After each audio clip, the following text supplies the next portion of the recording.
우리 다 함께 일어나서 하나님의 말씀 같이 읽도록 하겠습니다. 같이 봉독합니다. 시작. 오직 너희 하나님 여호와를 경외하라. 그가 너희를 모든 원수의 손에서 건져내리라 하셨으나 그러나 그들이 듣지 아니하고 오히려 이전 풍속대로 행하였느니라. 이 여러 민족이 여호와를 경외하고 또 그 아로 새긴 우상을 섬기니 그들의 자자손손이 그들의 조상들이 행하던 대로 그들도 오늘까지 행하니라. 아멘. 우리 다 함께 옆에 분들과 인사합니다. 참 잘 오셨습니다. 주님의 이름으로 복을 빕니다. 여러분 정말 잘 오셨습니다. 주님의 이름으로 복을 빕니다. 오늘 제 복장이 이런 이유는 주의 만찬 때문입니다. 교회에 두 가지 예식이 있는데 우리 침례교회에서는 이렇게 주의 만찬 그리고 침례를 예식으로 생각합니다. 우리가 매 달마다 우리 교회에게 주신 하나님의 비전을 나누는데 다 마태복음 안에 있는 내용입니다. 이번이 9월 달인데 우리가 1년 동안 계속 비전을 같이 쉐어하는 이유는 우리에게 주신 것이 무엇인가를 확인하기 위함입니다. 마태복음 16장에 있는 Great Confession, 주는 그리스도시요 살아계신 하나님의 아들입니다 하는 그 이야기랑 마태복음 22장에 있는 The Great Commandment, 하나님을 사랑하고 이웃을 사랑하라는 말씀, 그리고 마태복음 28장에 있는 너희는 모든 민족으로 제자를 삼아 아버지와 아들과 성령의 이름으로 베프티즘을 주고 내가 너희에게 분부한 모든 것을 가르쳐 지키게 하라. 이 말씀을 가지고 제자 삼는 것이 핵심 동사이기 때문에, 본동사이기 때문에 그러한 사역에 집중하고자 해서 이렇게 매 달마다 같이 확인하고 있습니다. 실제 그러한 교회가 되기를 소원하고 그러한 인생을 살아가는 성도님들이 되기를 소망합니다. 한국에 은혜 가운데 참 잘 다녀왔습니다. 한국에서의 시간도 참 좋았지만 와보니까 여기서의 시간도 저에게는 짧은 시간이었는데 많은 일들이 있었습니다.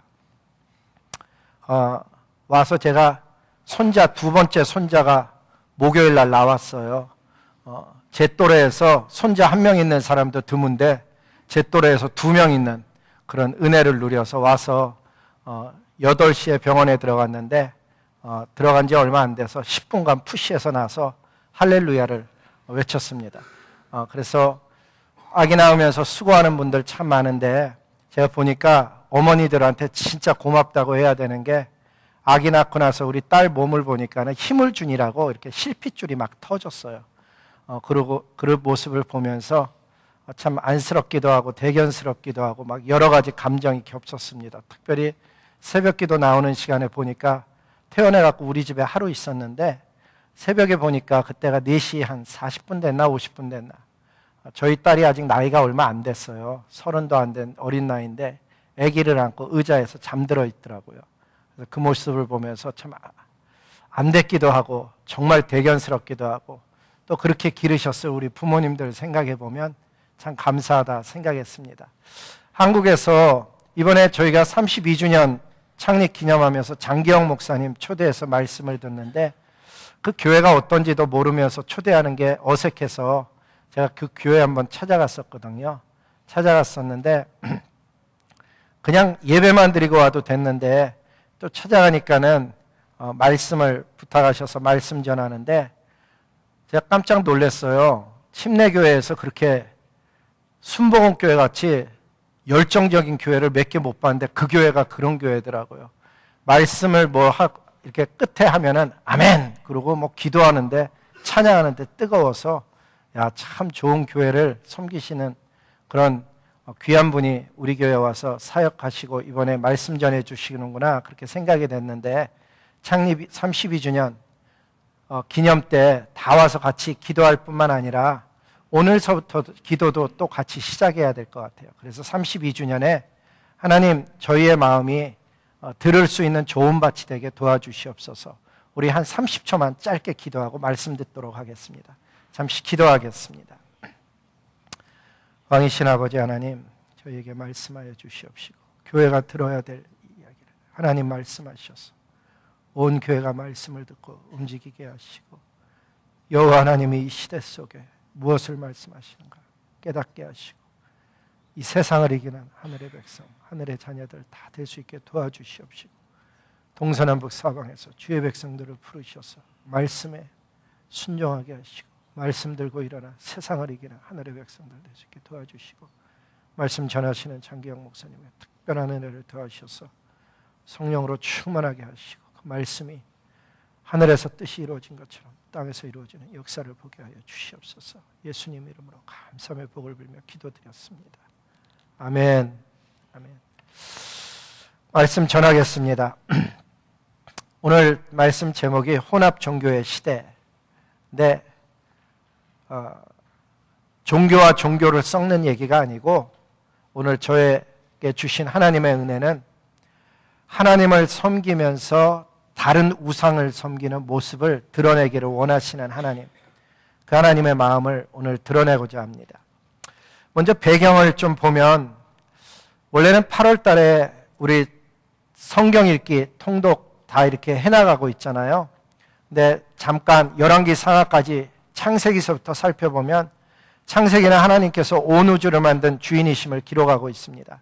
창세기를 통해서 우리는 창조, 타락, 언어와 인종의 발생은 물론 나라와 열방을 다스리는 하나님을 만나게 됩니다. 출애굽기는 애굽에서 나온 이스라엘 이야기를 통해서 하나님께서 그 자녀들을 압제와 고통으로부터 해방시켜 주시는 하나님이심을 알려줍니다. 레위기, 많은 사람들이 창세기, 출애굽기는 잘 지나는데 레위기에서 많이 힘들어하는데, 사실은 레위기가 참 의미 깊고 뜻있는 그런 좋은 말씀이 많이 들어가 있습니다. 각종 제사를 통해서 오실 예수님의 사역뿐만 아니라 우리가 어떻게 하나님을 만나고 어떻게 하나님과 교제할 수 있는가를 보여줍니다.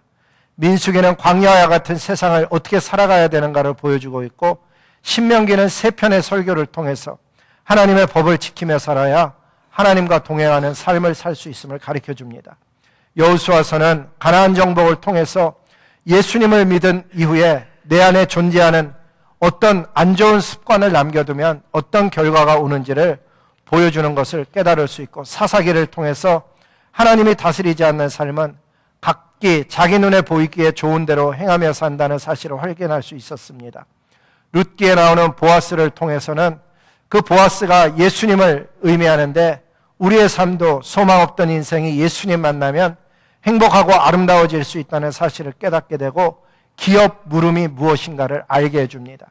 사무엘 상하를 통해서 사울과 다윗과 솔로몬을 통해서 나라를 일으키신 하나님의 섭리와 은혜를 볼 수 있었고, 오늘 우리가 다루는 열왕기 상하를 통해서는 하나님을 떠나 살았던 왕들의 이야기와 하나님을 경외하며 살았던 왕들의 이야기를 통해서 우리는 어떤 삶을 살아야 되는가에 대한 지혜를 얻게 되는 것입니다. 오늘은 그 왕들의 이야기 중에 하나님과 우상을 함께 섬기며 살아갔던 사람들의 이야기를 함께 나누고자 하는 것입니다.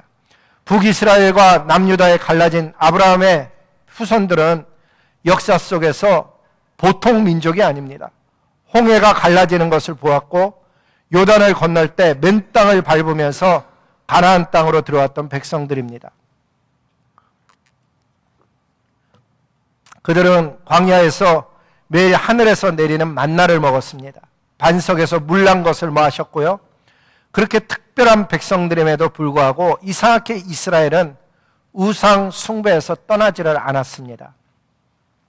이스라엘은 자신들을 다스리던 애굽의 사람들의 신은 물론이고, 광야에서 만든 애굽에서도 사실은 10가지 재앙이, 그 중에 9가지 재앙은 이집트의 신들을 향한 하나님의 그 진노를 드러낸 것이었거든요. 그런데 광야까지 나와서도 그들은 금송아지를 섬겼습니다. 그런데 잘 생각해 보면 금송아지를 향해서 뭐라고 예배를 드렸는가 하면, 아침 일찍부터 일어나서 하나님 앞에서 뛰놀듯이 하나님 섬기듯이 금송아지를 섬겼다는 것이 핵심입니다.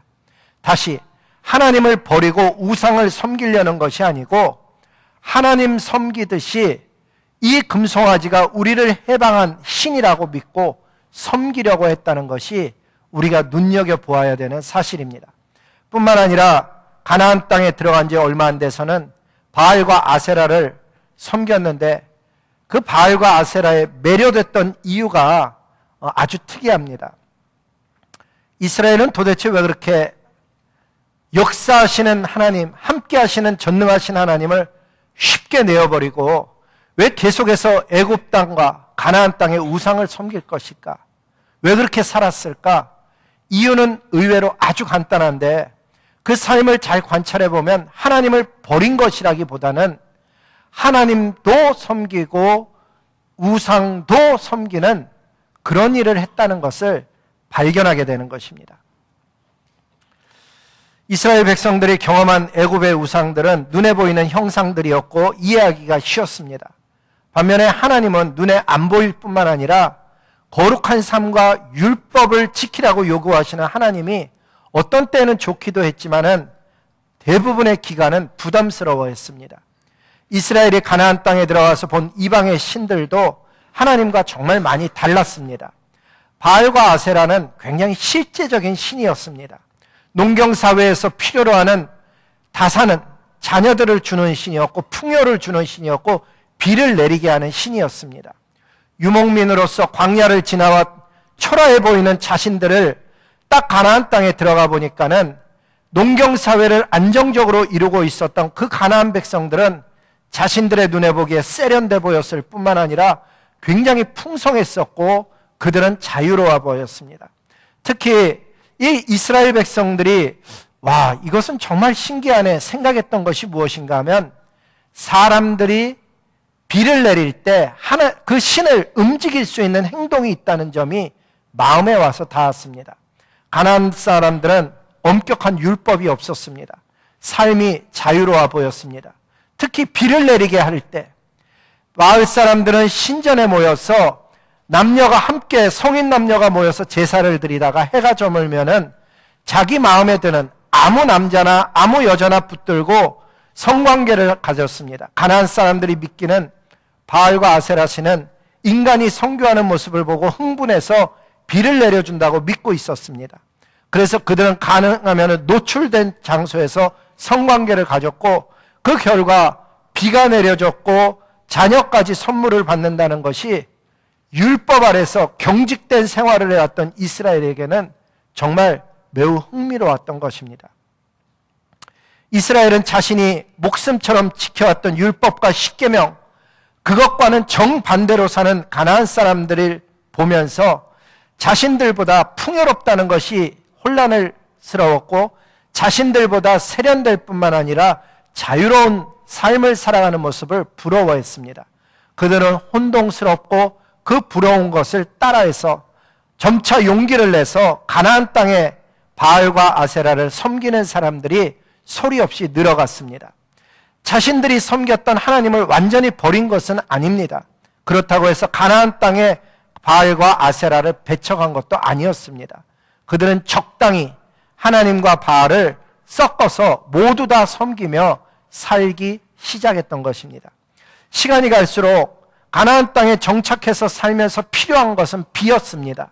그래서 비를 내려달라고 이스라엘 백성들도 점차 바알에게 절하기 시작했고 신전에 찾아가서 거기에 있는 여인들과 성적인 관계를 가지면서 관계를 갖고 난 이후에 재앙이 내리거나 놀라운 무서운 일이 내리지 않는 것을 보면서 오히려 그들은 담대해졌고 이스라엘 여인들도 그러한 일에 용기를 내기 시작했습니다. 물론 뭔가 꺼림칙하다는 것을 느끼기는 했습니다. 그러나 그럼에도 불구하고 당장 눈에 보이는 어떤 현상이 없었을 뿐만 아니라 그 땅에서 정착해 나가는데 바알과 아세라를 섬기는 사람들이 앞서서 정착하는 것을 보았더랬습니다.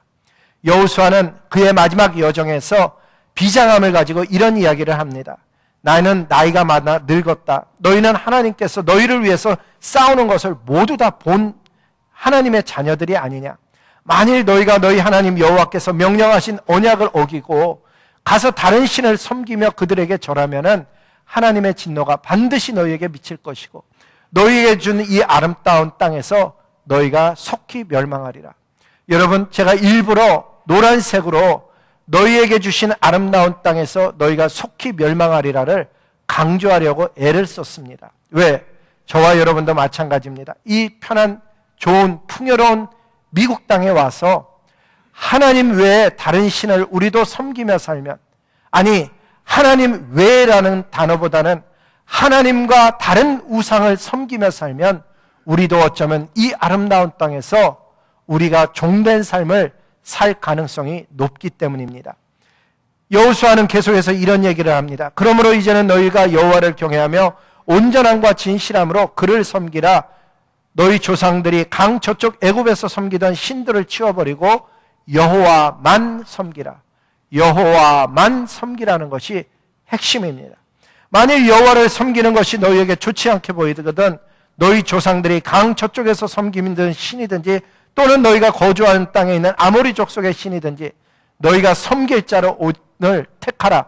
오직 나와 내 집은 여호와를 섬기겠노라. 이 이야기를 왜 했다고요? 그 가나안 땅에 들어간 이스라엘 백성들이 점점 바알과 아세라를 섬기는 사람들이 많아져서 너 오늘 섬길 자를 분명히 해라. 오직 나와 내 집은 여호와만을 섬기겠노라고 고백했던 것입니다. 이날 이스라엘 백성들은 하나님만 섬기겠다고 약속을 했습니다. 그래서 멸망당하지 않았고 그 역사가 사사기 시대로 들어갔고 사사기를 지나며 그들은 하나님을 잊어버린 채로 사무엘상 시대로 들어갔고 사무엘상 시대에 하나님께서는 정말 어찌 보면 어리석고 어찌 보면 영적으로 무딘 그 제사장 밑에서 사무엘이라는 제사장을 일으켜서 사울과 다윗 그리고 솔로몬 시대를 여는 하나님의 손길을 보게 되는 것입니다. 솔로몬 시대에 하나님이 참고 있었는데 솔로몬이 데려온 이방의 여인들, 그냥 여인들이 아니고 그 왕궁에 거하는 여인들이 각기 자기 나라에서 들여온 우상을 숭배하는 것을 보았는데 그 밑에서 일하는 수많은 여자 나인들이 보니까는 그렇게 다른 신을 섬겨도 화려한 삶을 살고 재앙받지 않는 것을 보면서 점점 더 용기를 내서 다른 신을 섬기는 이스라엘 백성들이 많아졌습니다.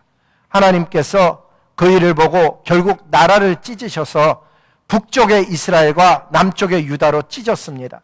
열왕기상하는 바로 그러한 배경에서 쓰여진 오늘의 말씀인 것입니다.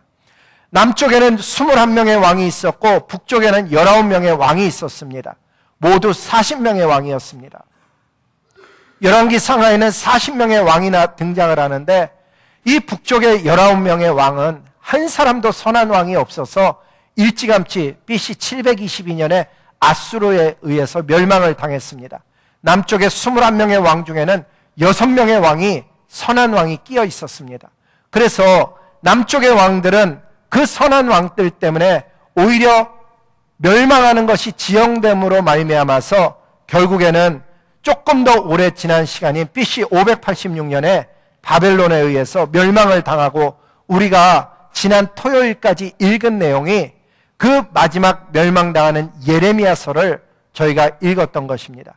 여러분 오늘날의 우상 숭배와 우리의 삶을 보면은 문제의 핵심이 뭔가 하면은 유다의 사람들은 남유다의 마지막 남아있던 사람들은 자신들이 제사장들도 그렇고 백성들도 그렇고 왕들도 그렇고 하나님을 잘 섬기며 살고 있는 줄로 알았습니다. 그게 중요한 얘기입니다. 여러분 이사야서 1장을 열어보시면은 거기에 백성들도 자신들이 하나님을 잘 섬기는 줄 알고 있었다는 사실입니다. 그런데 하나님은 그 백성을 향해서 나는 너희가 드리는 예물, 제사에 정말 싫다라고 하나님은 표현하실 뿐만 아니라 말라기서에 보면은 하나님이 그 백성을 부를 때 제사장들을 부를 때 뭐라고 부르는가 하면은 그 제사장들을 향해서 내 이름을 멸시하는 제사장들이라고 아예 수식어를 그렇게 부릅니다. 여러분 거룩한 제사장들아, 기도하는 제사장들아, 은혜로운 제사장들아 부를 수식어가 얼마나 많은데 하나님이 그 시대의 제사장을 부를 때 내 이름을 멸시하는 제사장이라고 불렀다는 사실입니다. 여러분 오늘날의 제사장은 누굽니까? 베드로 전후서에 의하면은 베드로 사도에 의하면 왕 같은 제사장이 바로 저와 여러분입니다. 저와 여러분을 하나님이 부를 때 내 이름을 멸시하는 제사장이라고 만약에 혹시나 부른다면은 우리의 대답이 뭔가 하면, 하나님, 우리가 어떻게 주의 이름을 멸시하였나이까? 어쩌면 우리도 그럴지 모릅니다. 왜? 우리도 이사야 시대처럼, 아니면 말라기 시대처럼 우리도 예배를 드리고 있고 예물을 드리고 있고 나름대로 헌신을 하고 있습니다. 그런데 도대체 하나님은 왜 그 사람들을 향해서 멸시하는 제사장들이라고 불렀을까? 병든 것, 저는 것 드렸기 때문 아닙니까? 오늘날에 하나님께 드리는 우리의 헌신을 보면은 우리의 헌신이 가장 귀한 시간을 하나님께 드리고 가장 우선하여서 하나님께 드리는지, 아니면 남는 시간, 가능한 시간을 하나님께 드리는지 우리 스스로가 알고 있다 하는 것입니다. 우리가 하나님을 부를 때 왕이신 하나님이라고 부르고 높으신 하나님이라고 부르고 메저스티라고 그분을 향해서 그렇게 외치는데, 정말 우리가 하나님 앞에 드리는 모습을 보면 진짜 그리하더냐 하는 질문을 하지 않을 수가 없다 하는 것입니다. 우상이 무엇입니까? 헬라어로 보면 에이돌론이라는 단어인데 그 의미는 본래 거짓된 것이라는 의미입니다. 좀 더 풀어서 설명하면 하나님을 대신해서 섬기며 사는 거짓된 그 무엇입니다. 여러분, 우리 영어에 보면 아이돌이라는 단어가 나오는데 많은 시대를 지나서 오늘날에는 이 아이돌이 되지 못해서 애를 쓰는 젊은 시대를 보게 되는 것입니다. 하나님을 대신해서 섬기며 열광하는 그 무엇. 어떤 사람은 하나님 대신에 정말 돈이라는 것을 올려놓은 사람도 있고 자녀를 올려놓은 사람도 있고 가정을 올려놓은 사람도 있고, 아니, 돈이나 가정이나 자녀가 의미 없다는 얘기 아닙니다. 그것은 다 중요한 것인데 하나님이 말씀하시는 것을 잘 들어보면은 무엇인가를 계속해서 같은 메시지를 구약에서 신약에서 오늘날에 하나님께서 계속 말씀하고 계십니다. 예를 들면 오늘날에 우상을 다시 강조하면은 하나님을 대신하여 섬기며 사는 그 무엇인데, 오늘날 그리스도인으로서 경계해야 될 우상이 뭐냐라고 물어보면은 내 안에 하나님을 대신하여 섬기며 사는 거짓된 그 무엇이 있는가를 확인해야 됩니다. 아마도 가장 쉬운 것 중에 하나는, 대표적인 것 중에 하나는 돈일 것입니다. 돈을 버는 경제활동, 그것은 당연한 것이고 돈은 분명 하나님께서 우리에게 주시는 복의 통로임이 분명합니다. 하나님은 돈을 어떻게 하라는 것이 아닙니다. 하지만 그 돈을 사랑할 때 그것은 좀 다른 이야기가 됩니다. 하나님은 우리에게 절제하며 성실하게 경제활동한 것을 가르쳐 주셨지만 하나님 섬기는 것을 제껴놓고 돈을 벌기 위한 활동에만 전념하는 것은 하나님께서 문제 삼으십니다. 돈을 멸시하거나 없이 살라는 이야기가 아닌데 우리는 항상 극단적인 생각을 하기가 쉽습니다. 다시 강조하지만 돈은 하나님의 축복의 통로가 되기도 하고 우리들의 삶 속에 중요한 영역입니다. 오죽하면 예수님의 설교, 이 땅에 오셔서 하신 설교가 38편인데 그 38편의 절반은 재물에 관한 이야기였습니다.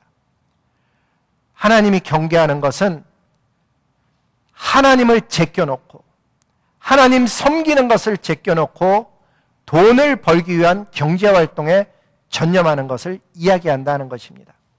이스라엘 백성들도 우상을 섬길 때 보면 하나님을 섬기면서 우상을 섬겼습니다.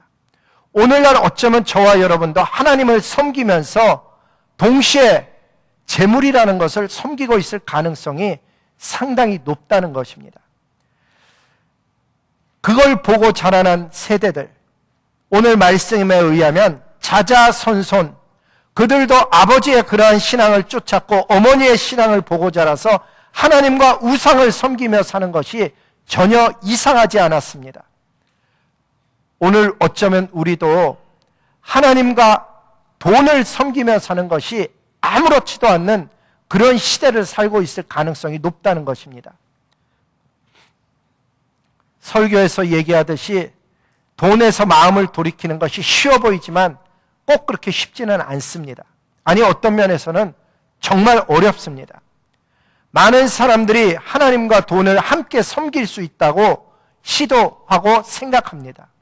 하지만 역사상 하나님과 돈을 함께 섬기는 일에 성공한 이는 없습니다. 성경은 이렇게 경고했습니다.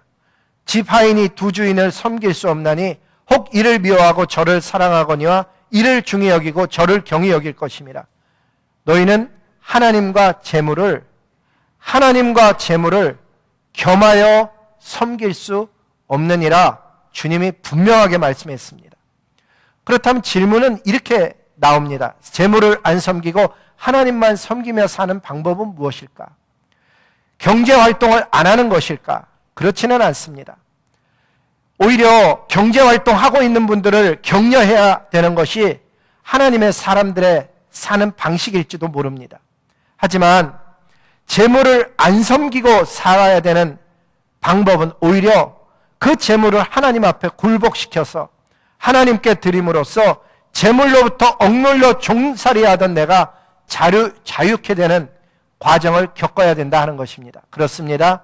하나님의 뜻에 맞게 재물을 사용하는 것이 만몬으로부터 자유해지는 유일한 방법인 것입니다.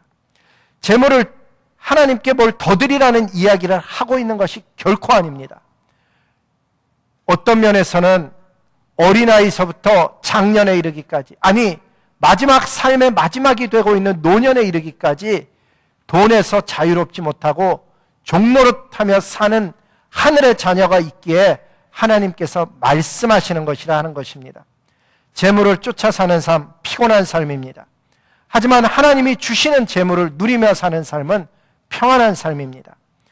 소망하기는 재물을 쫓아 살게 되면은 반드시 삶 속에 두 가지를 잊어버리게 됩니다. 첫째는 가족과 함께 보내는 행복한 시간, 의미 있는 시간을 잃어버리기가 쉽습니다. 다 그렇다는 게 아니고 쉽다는 것입니다. 왜? 재물의 속성이 집중해야만 되는 기능을 가지고 있기 때문입니다. 둘째는 재물을 쫓아 살다 보면은 하나님께 헌신하지 못할 만큼 바빠지기가 쉽습니다. 재물을 쫓다 보면은 하나님께 헌신할 수 있는 기회가 주어졌음에도 불구하고 그것을 뒤로 미루고 재물을 쫓아가기가 쉽다는 것이고, 하나님은 그 점을 경계하시고 계시는 것입니다. 진짜는 어떻게 살아야 되냐면 하나님께서 주시는 재물을 받아 누리는 삶, 그것을 살아야 하는 것입니다.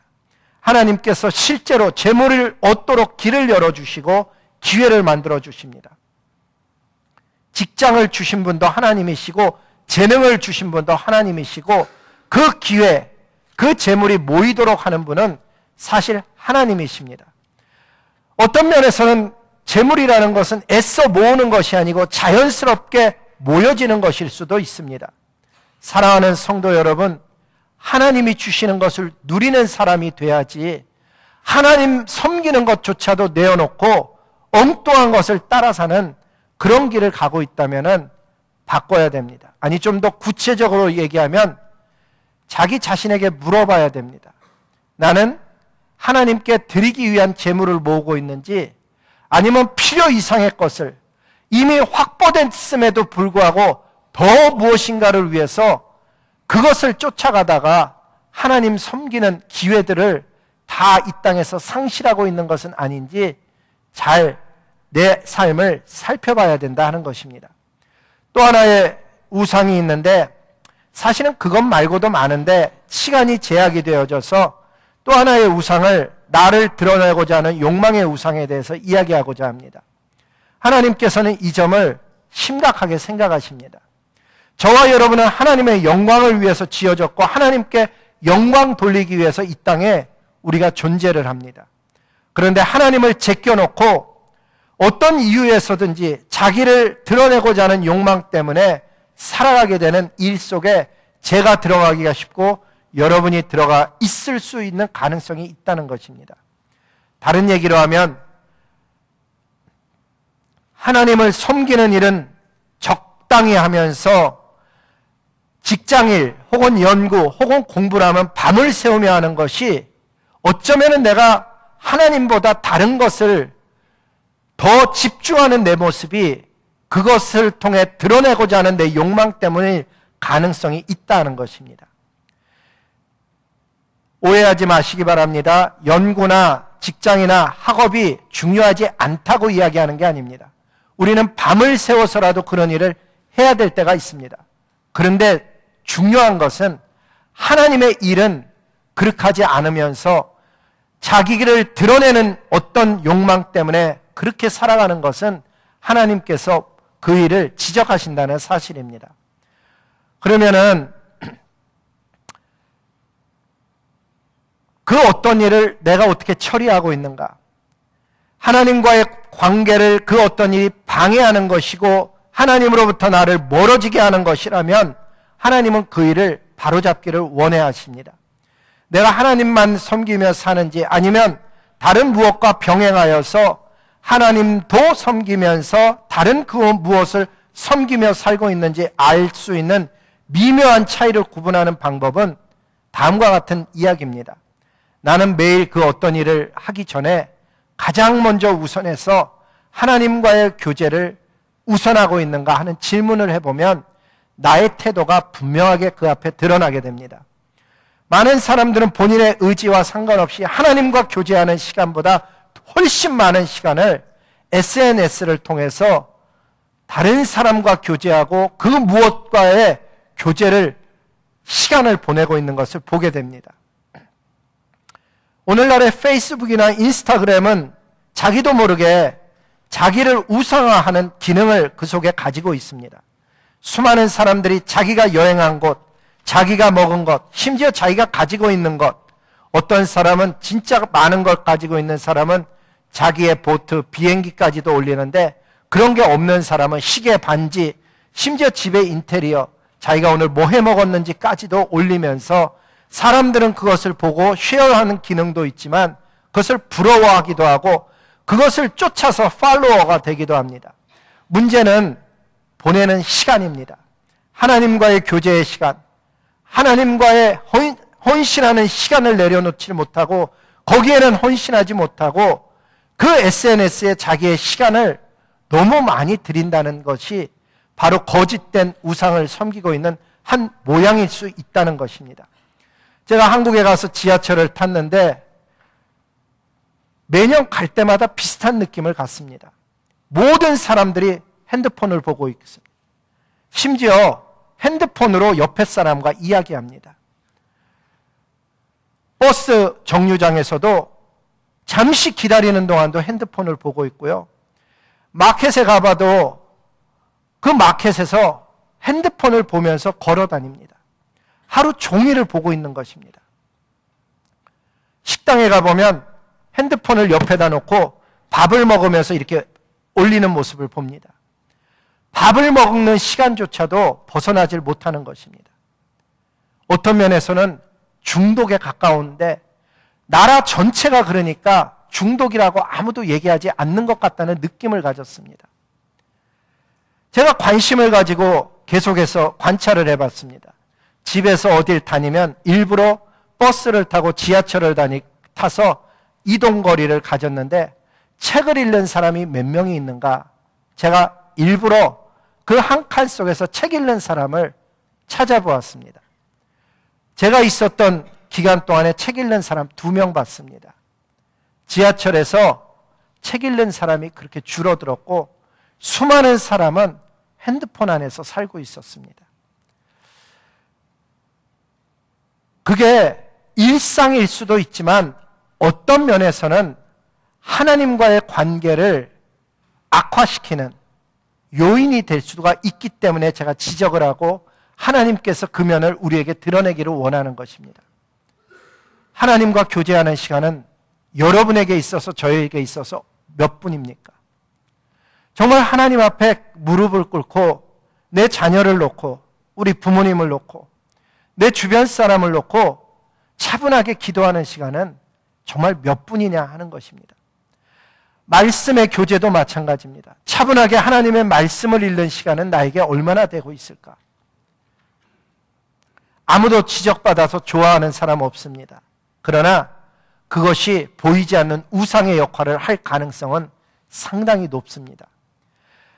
이스라엘의 수많은 왕들, 40여 명의 왕들 중에서 선한 왕은 6명밖에 되진 않았습니다. 다른 왕들도 어떻게 살아야 된다는 것을 사실은 알았습니다. 그만큼 삶을 바꾸기가 힘든 것입니다. 여러분, 저와 여러분을 우상으로부터 건져낼 수 있는 것은 의지가 아닙니다. 성령 하나님만이 저와 여러분을 건져낼 수가 있습니다. 하나님이 진짜 우리에게 주시고자 하는 것은 이 땅의 행복이나 정보가 아닙니다.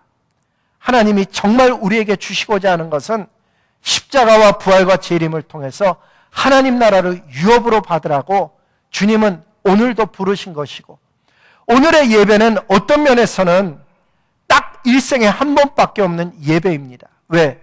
그 시간, 그 시점에만 드려질 수 있는 예배이지 다음 주는 오늘이 될 수가 없다는 것입니다. 삶 속에 주님 만날 날을 기다리는 사람들마다 정말 내 삶 속에 중요한 것이 무엇인가, 내 안에 보이지 않는 우상은 무엇인가를 발견해내야 된다 하는 것입니다. 이스라엘은 가나안 땅에 들어가서 우상들도 그대로 받아들였고 쫓아내야 될 이방 민족도 그대로 받아들였습니다. 결국 자신들이 변하고야 말았습니다. 저와 여러분은 예수님의 핏값을 주고 산 하나님의 자녀들입니다.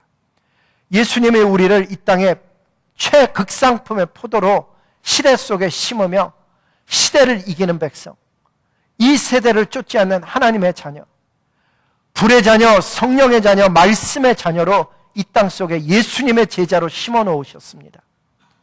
여러분, 세상 속에 잠들지 않기를 주님의 이름으로 복을 빕니다. 다음 주가 창립 32주년 기념 주간이 있고 우리가 하나님 앞에 예배를 드리는데 그냥 드리는 사람이 있고 기도하는 사람이 있습니다.